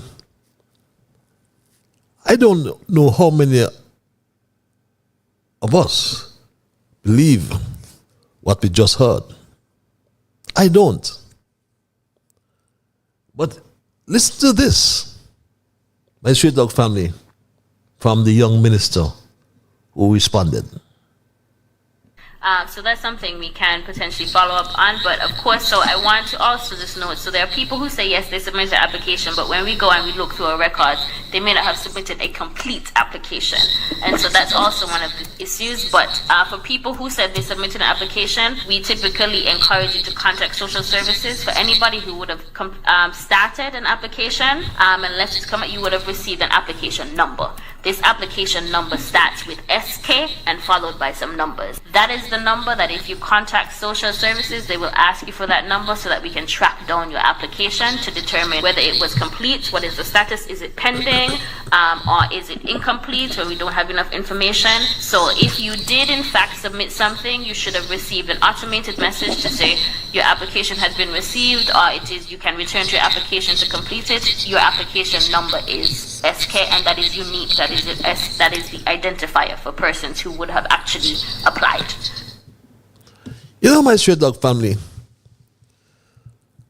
as I said, our Prime Minister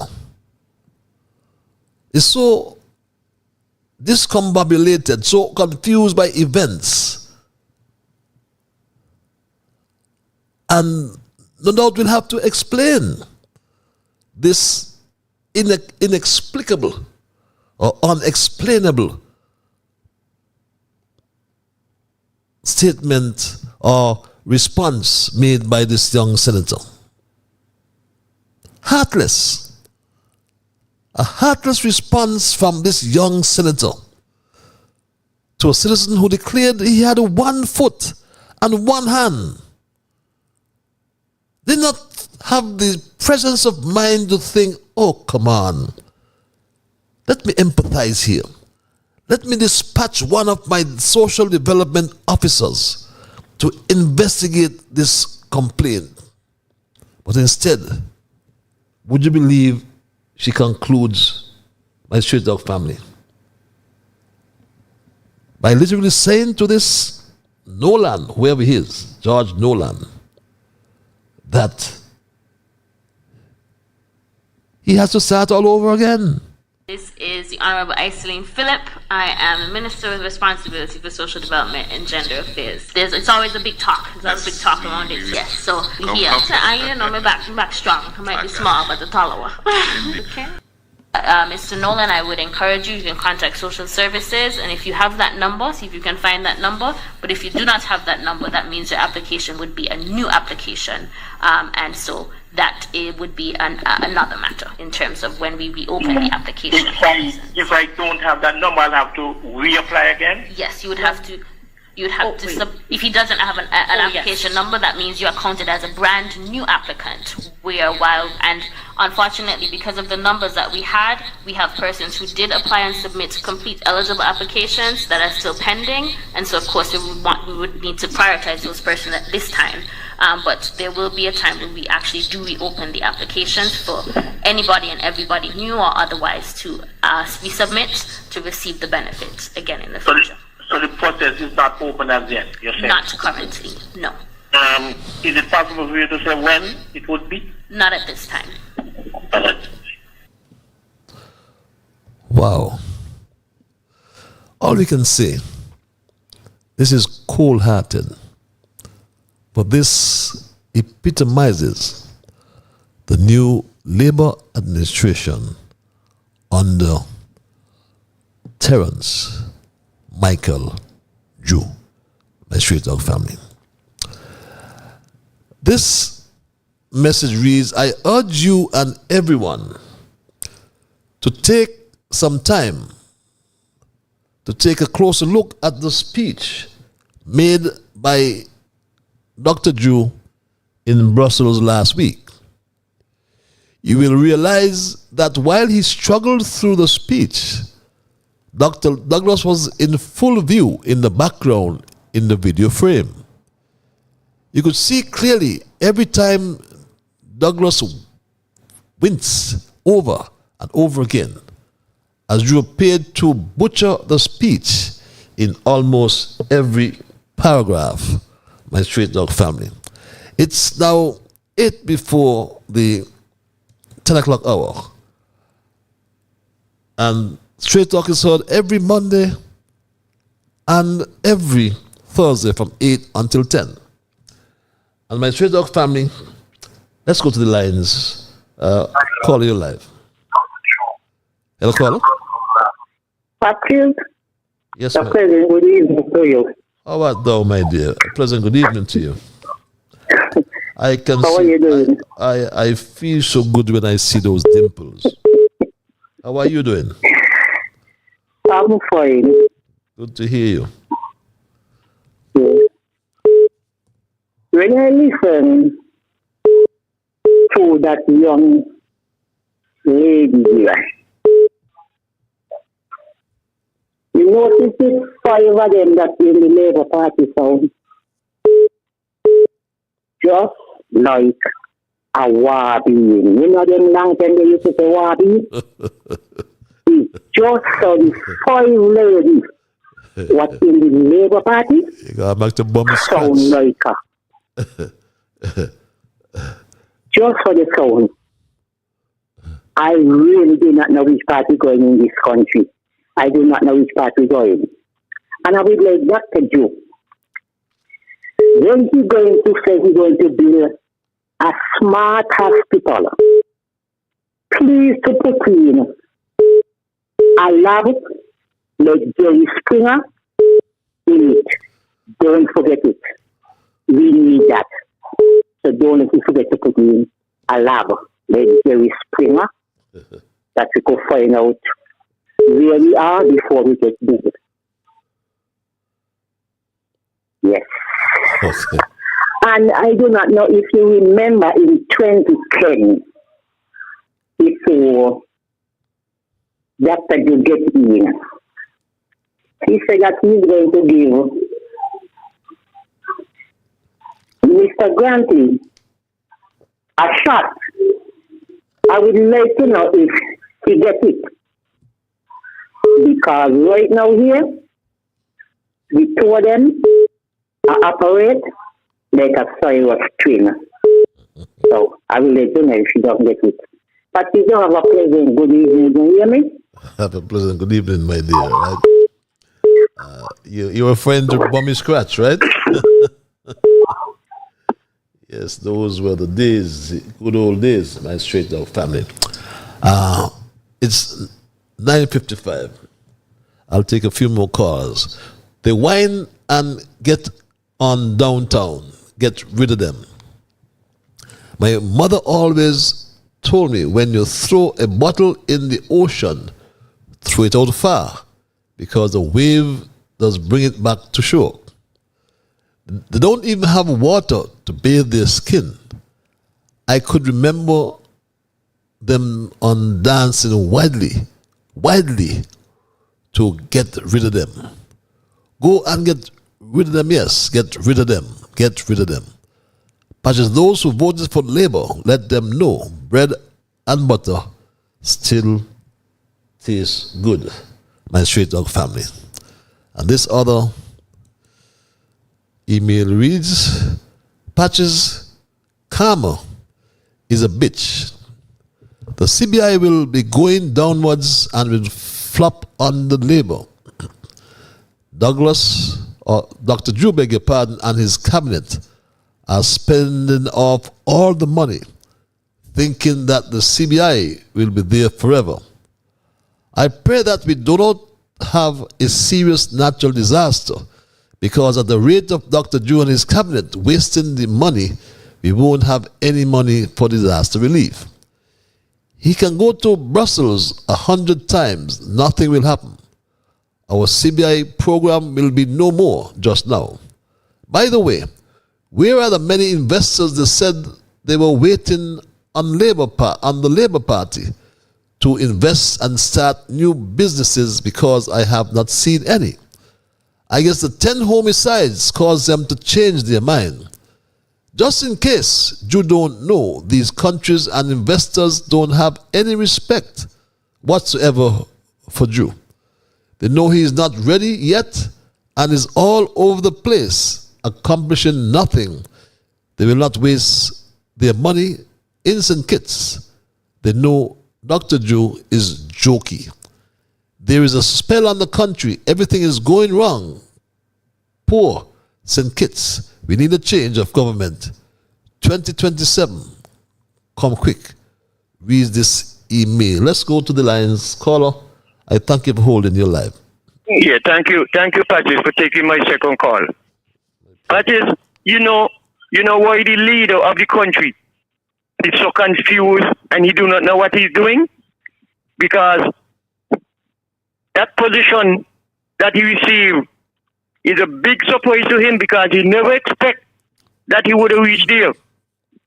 Because what he really went after is to move Dr. Douglas from the leader of the Labour Party. And he never sure he was going to win. Because if he didn't know he was going to win, he was well prepared to take the position that he has right now. So since he said he so-called win the leader of the Labour Party, and then the Labour said they win the election within the leader of the party, they put him up to be the prime minister. So he do not know what he's doing, because he was not trained to do a leader's job. And the so-called special advisor, what he got, he doing 2 jobs while he collecting the big money, whether 8 or 10 million, 10,000 per month. Every tourist boat dock up down the bay, boy, you up here, Mr. Patrice Pio. He up in front with the taxi. When he's supposed to be there, boy, he lead up as a special advisor to advise him how to run the country. So therefore, that's why the leader is confused and he do not know where to turn. He just like when you pour and then a windfall come in your pocket. You never expect that. So you're fighting. You don't know how to spend it. Like some poor people, when they find money, you could tell, when they thief money, the amount of stupidness they're going to spend their money on, because they never expect it. Now, this man here do not realize every day he put his foot further down in his throat. Because what he said yesterday, he come back and he contradict that. Because he's a lie, pure lies is coming out his mouth. And those so-called tender Mickey Mouse journalists, some of them, why should they afraid to shoot the hard questions to him and make him answer them when he try to run? Go around and back him up and tell him, this is the question I'm asking you, answer the public here. But no, they're like tissue paper. As soon as the little rain touch them, the machine. So that's why he going on like that, because he not afraid to ask him hard questions. That would make him look more small and bring him down. But anyway, London Bridges is coming down. He is worse than Cartridge. Cartridge tell us about cow jump over moon and woman shop cattle upon house with ladder. Fool us in school until we come to use our senses, well, then they were telling us lies. He beat Cartridge with lies. But anyway, his term coming up. He will never make 2 terms in there, not he. He got to come down, because the amount of wrong things he's doing touches, he got to fall down. And he's on his way. And nothing can stop it. Thank you very much. Have a good night, Patches. Watch your back. Thanks a lot, my dear brother. Everybody love you. Love you more, my brother. Thanks for your intervention. And perhaps that's the way we're going to end it tonight, my Street Dog family. Because my time is done and I've got to run. And some of you may have joined me late as we discuss our thesis tonight a discombobulated leader who lies and babbles.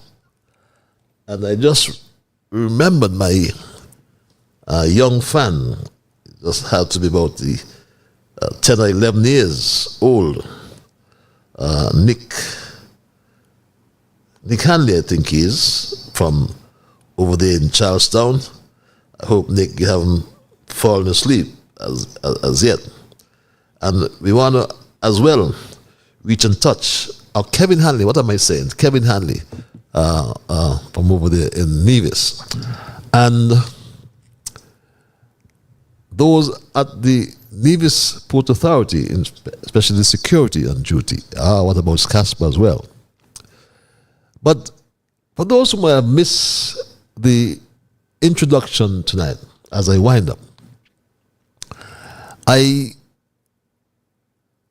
referred to a call I received last Friday morning, and someone asked me if I was listening to Dr. Drew's round table. This is an interview, it seems, with a select group, apparently from the Media Association. And they all act like palace guards. And they're no doubt handpicked to ask these softball questions. And, it irks me because when we think of the press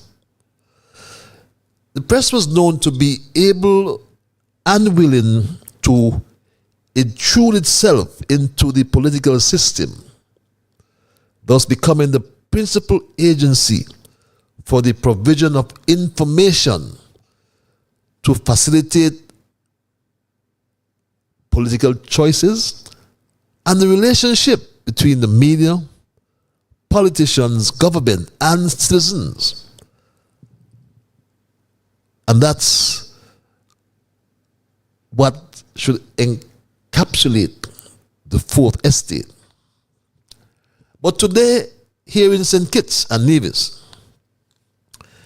they seem to protect Dr. Drew from scrutiny instead of acting as watchdogs from the fourth estate in a democracy. When I responded that I was not listening, I was asked why.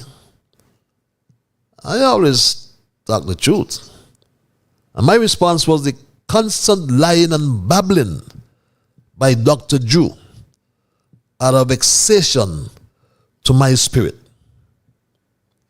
And I believe that if a reliable poll is conducted today, or tomorrow for that matter, it would show that Terence Michael Drew is the most unpopular person in St. Kitts Nevis who has a government that will soon collapse.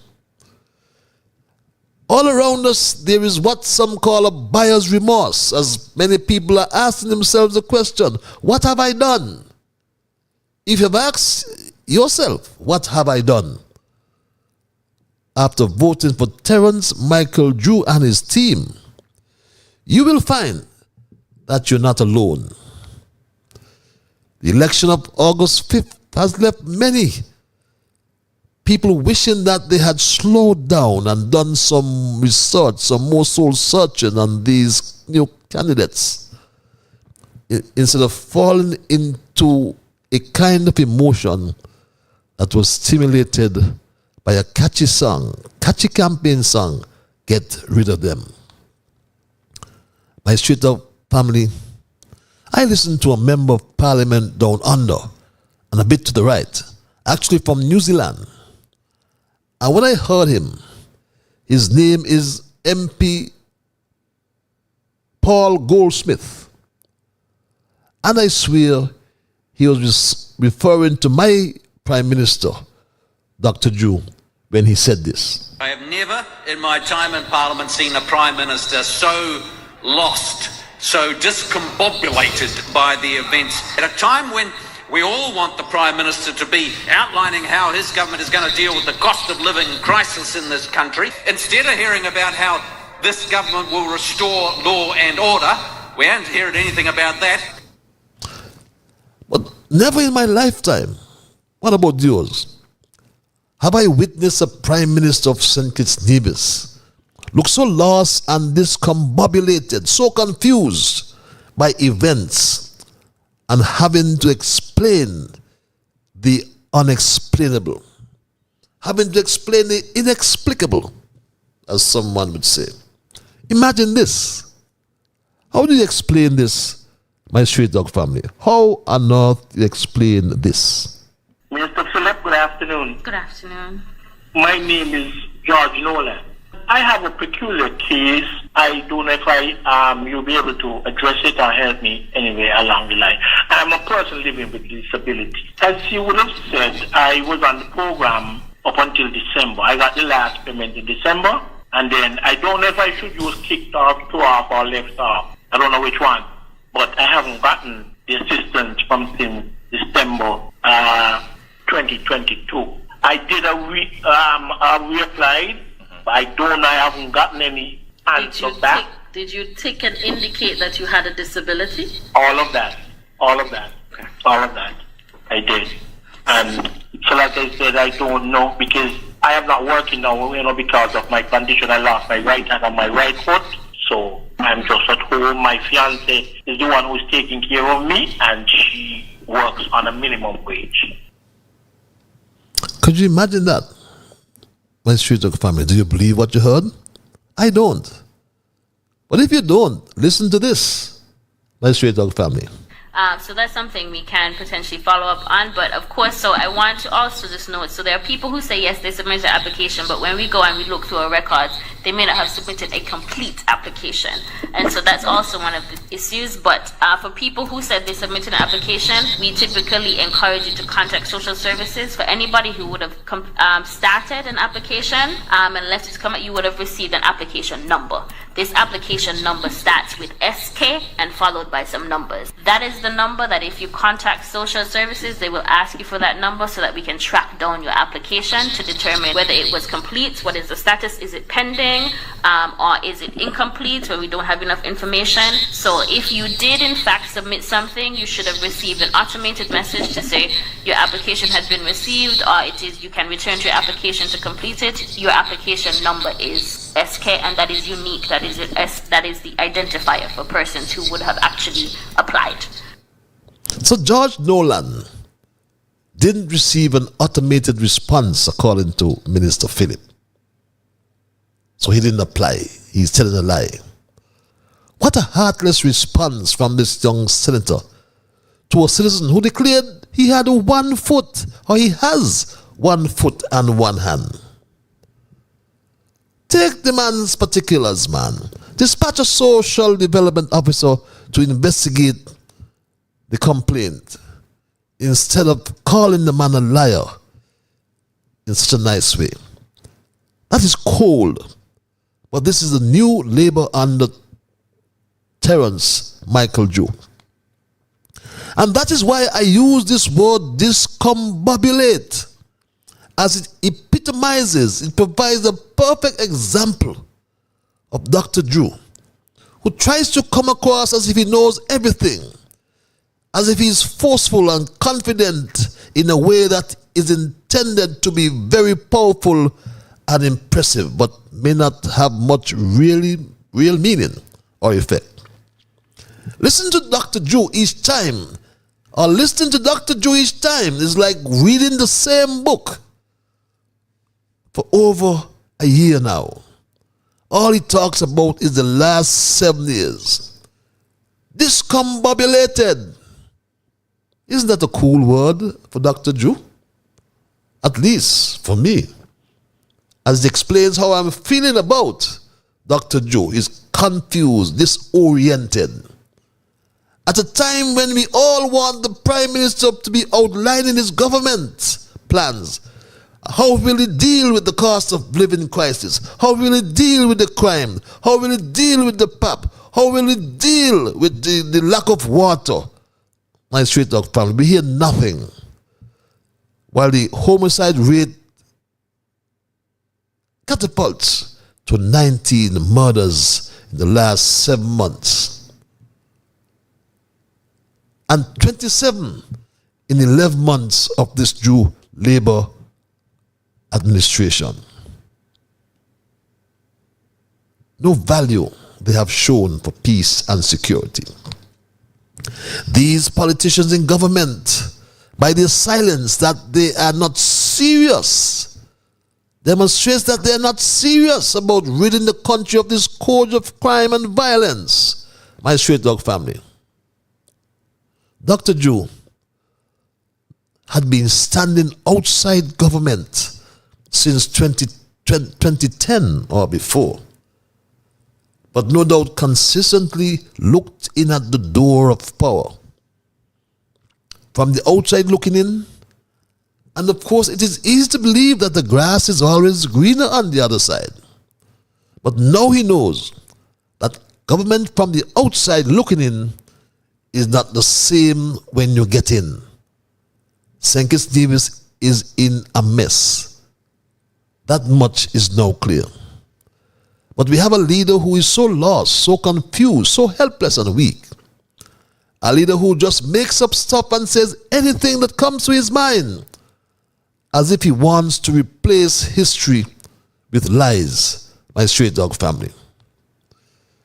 Dr. Drew's disregard for the facts serves his political agenda, no doubt, as he constantly applies this remorseless attack and negativity in relation to his opponents. Drew confuses everyone each time he speaks and causes the country to be in a state of confusion. He talks rapidly and continuously in a foolish or incomprehensible way. He recently babbled on about a model to be released on his anniversary for a sustainable island state. Yet he talks about the stagnant economy, lack of adequate supply of fresh potable water, and his elusive plans to implement capital projects. Look at what is currently happening with our CBI program, my straight dog family. How could Drew lead these discussions? His inexperience, his incompetence disqualifies him immediately. This minister needs scrapping. This prime minister needs scrapping as soon as possible before running the ship of state aground. His public utterances is an incoherently or meaninglessly repetitious manner has left so many people in St. Kitts Nevis unhappy. Such a novice we have holding the rudder of the state. To make matters worse, he is now considered a discombobulated leader who lies and babbles. That's my story tonight, my straight dog family, and I am not going to change it. My time is done and I gotta run.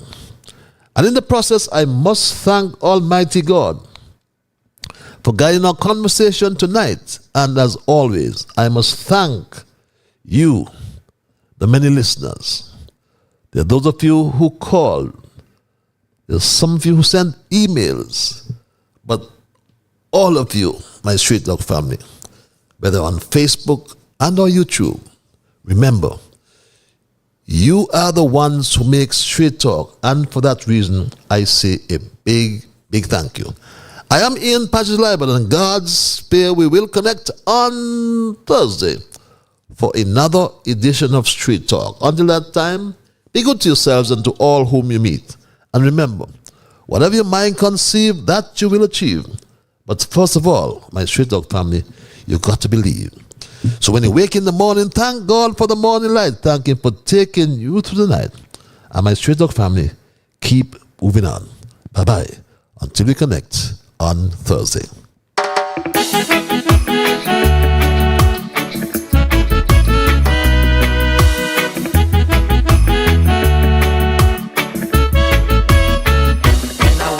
The morning, I thank God for the morning light. Give Him thanks and praise